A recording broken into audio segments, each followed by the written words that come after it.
মা হচ্ছে প্রচুর আপন জিনিস, তাই মায়ের কথাই বলি।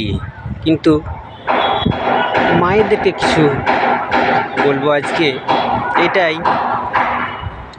যে ছেলেদেরকে আমরা যতটা কষ্ট লালন পালন করে মানুষ করেছি, বিয়ে দিয়েছি, কোনো মেয়েকে মানে আপনার বউমাকে কোনো মায়ও জন্ম দিয়েছে, খুব কষ্ট করে মানুষ করে পাঠিয়েছে আপনার বাড়িতে। তাই মায়েদেরকে বলবো ছেলেদেরকে ভালোবাসো যেমন, তেমন বউদেরকেও ভালোবাসতে হবে। ভালোবাসা আপনার কর্তব্য।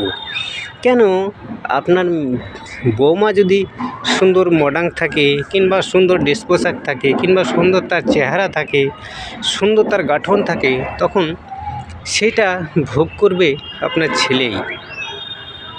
আপনার চোখের সামনে থাকবে যখন আপনার বৌমা, আপনার ছেলেই তাকে দেখবে, আপনার ছেলেই তার মনের ভিতরে একটা ভালো জিনিস কাজ করবে।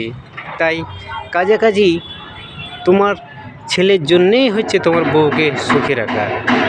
তাই বৌমা যদি কোনো ক্ষতিও করে দেয়, তাই মেনে নেওয়া দরকার। কেন অনেক মেয়েরাও অন্যায় করে, মায়েরা ক্ষমা করে নেয়। অনেক ছেলেরাও অন্যায় করে, কিন্তু মায়েরা ক্ষমা করে দেয়। কিন্তু বৌমা ক্ষমা করলে সেটা অনেক ঝাল মনে হয়।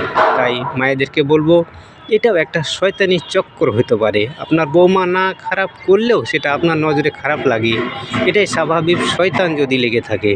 তাই আপনাকে বলবো প্রত্যেক ছেলেদেরকে যদি একটু ভালোবাসি, তার থেকে বেশি বৌমাদের ভালোবাসবো।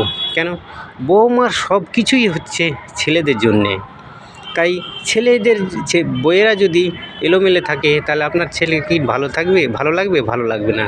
আপনার বৌমা যদি এখানে ওখানে যেমন তেমনভাবে সাজগোজা করে থাকে, আপনার ছেলেকে ভালো লাগবে? ভালো লাগবে না। তাই সুন্দরভাবে যদি আপনার ছেলে থাকে, আপনার বৌমা যদি সুন্দর মানে মডার্ন হয়ে থাকে, তাহলে আপনাকে নিশ্চয়ই ভালো লাগবে এবং আপনার ছেলেকে নিশ্চয়ই ভালো লাগবে। তাহলে আপনার ছেলে যেখানে ভালো লাগবে, ভালো থাকবে, ভালো জিনিস ভোগ করবে, তাতে আপনার রাগ করে আপনি লাভ করছেন কোথায়?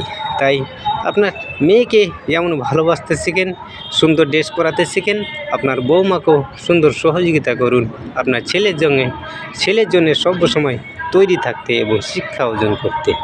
এটাই হচ্ছে মায়েদের জন্য